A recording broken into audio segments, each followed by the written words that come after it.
खबर 800 चैनल को सब्सक्राइब करें, लाइक करें और शेयर, साथ ही बेल बटन को ऑल सेलेक्ट करें। खबर विस्तार से। बरहिट प्रखंड के कुसमा गांव में 9 दिवसीय रामकथा का आयोजन दूसरे दिन शनिवार को जारी रहा। रामकथा के आयोजन पर कथावाचक संजय कृष्ण महाराज के द्वारा रामकथा का प्रस्तुत कर रहे हैं, जिसमें भगवान राम के संबंध में कथा के माध्यम से उन्होंने जानकारी देते हुए बताया कि भगवान ने किस तरह अयोध्या में अपने अपने भव्य महल को छोड़कर वह वनवास को चले गए। रामकथा के आयोजन आगामी 31 मार्च से 8 अप्रैल तक प्रस्तुत किया जाएगा। इसके साथ ही कुसमा बाजार में भव्य राम दरबार मंदिर का प्राण प्रतिष्ठा कार्यक्रम आयोजित होगा। इस अवसर पर कथावाचक संजय कृष्ण महाराज के द्वारा रामकथा के साथ भक्ति गीतों के माध्यम से श्रद्धालुओं को झूमते देखे गए। इस अवसर पर खगेंद्र साह, हरनंदन साह, अशोक सिंह, विपिन चंद्र सेन, संजय साह, कथाकार वो शिवम का प्रतीक है, पत्रकार सत्यम का प्रतीक है। वो अपनी लेखनी में अगर सत्य लिखता है तो हमारी समाज को जागृति मिलती है।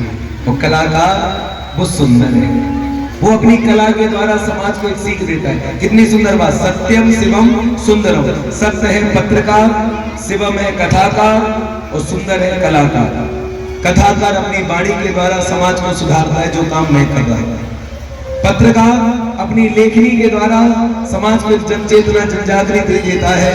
अगर उसकी लेखनी में दम है, उसके महाराज सत्यता है, तो प्यारे पढ़ने वाले सुनने वाली समाज को, जानने वाली देखने वाली समाज को एक नई दिशा मिलती है।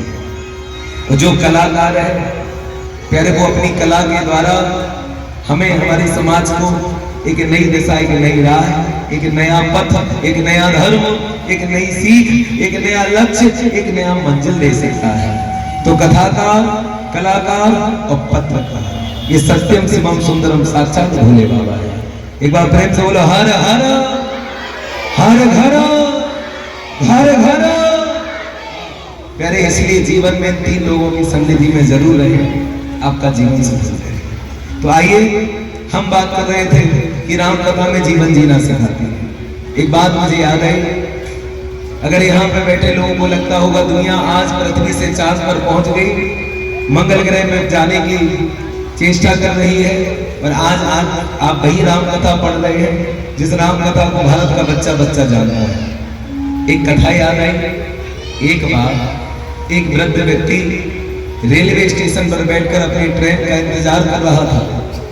अचानक से एक नए पति पत्नी आए, जिनकी नए दंपत्ति, नया नया विवाह, नया नया पाणिग्रहण संस्कार हुआ था। उस बूढ़े व्यक्ति को देखकर दोनों पति पत्नी हंसने लगे। देखो भैया, आजकल एक से एक नॉवेल है, एक से एक बुक है, एक से एक कहानी है, एक से एक कृति है, एक से एक प्राण है।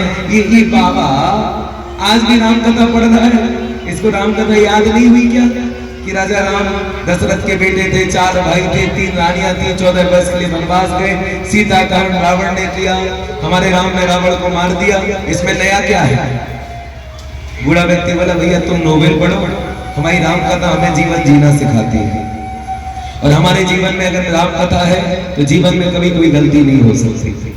पहले थोड़ी देर बाद वो व्यक्ति अपनी रामकथा पढ़ता रहा, वो पति पत्नी उसके ऊपर हंसते रहे। ट्रेन आई, ट्रेन रेलवे स्टेशन पर 1 मिनट के लिए रुकी, सभी सवारियां अंदर पहुंच गई। ट्रेन के अचानक से हार्न बजा और ट्रेन चल पड़ी। जैसे ट्रेन ने रफ्तार पकड़ी, वो व्यक्ति चिल्लाने, जो पति पत्नी में से उसका पति था, वो चिल्लाने लगा, चीखने लगा, बोले भैया कोई चेन पुलिंग करो, कोई चेन खींचो, ट्रेन रोको, ट्रेन रोको, ट्रेन रोको। लोग बोले क्या हुआ, क्या हुआ, क्या हुआ? वो व्यक्ति बोला, मेरी पत्नी रेलवे स्टेशन में छूट गई, पत्नी रह गई। बूढ़ा व्यक्ति बोले इधर इधर। बोले क्या? बोले अगर तुमने रामकथा पढ़ी होती तो तुम्हारी पत्नी रेलवे स्टेशन पे नहीं छूटती। व्यक्ति बोला मैं कह रहा हूँ चैन खींचो, तो उपदेश दे रहा है। मेरी पत्नी का रेलवे स्टेशन पे छूटना और तुम्हारी रामकथा का आपस में क्या मेल जोल, क्या लेना देना? व्यक्ति बोला बहुत लेना देना है। हमें रामकथा में सिखाया गया कि जब वाहन में चढ़ो तो हमें वाहन में कैसे बैठना चाहिए। जब यात्रा करो तो यात्रा में अगर कोई वाहन आप पकड़ते हैं तो उस वाहन को आप कैसे बैठे? बोले जब राम वन की यात्रा में गए और राम को गंगा पार करने के लिए वाहन की आवश्यकता पड़ी, जिसका नाम था नाव।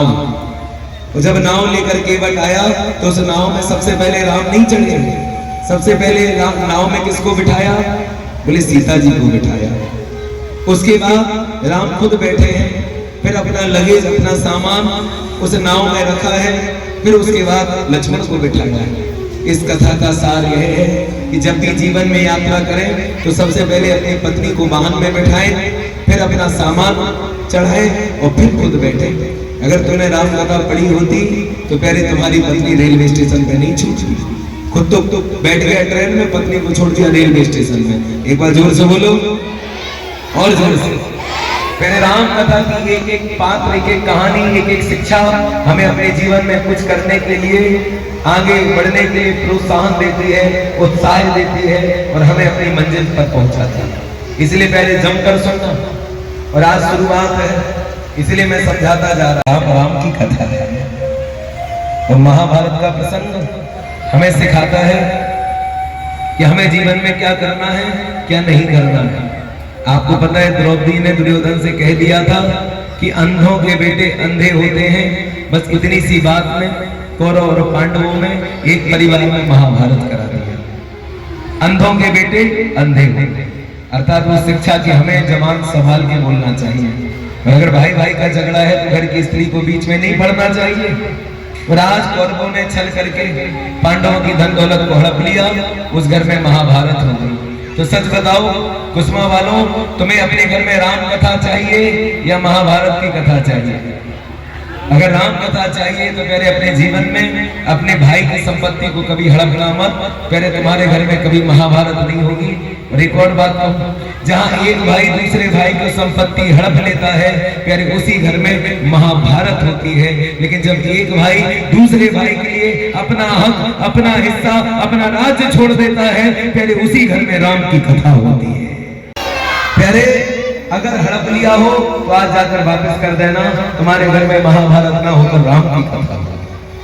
और पहले राम कथा सिखाती है जीवन को कैसे जीना है, पति पत्नी का रिश्ता कैसा होना चाहिए, भाई भाई का प्रेम कैसा होना चाहिए, पति पत्नी का संबंध कैसा होना चाहिए, राजा कैसा होना चाहिए, सेवक कैसा होना चाहिए, शत्रु कैसे होना चाहिए।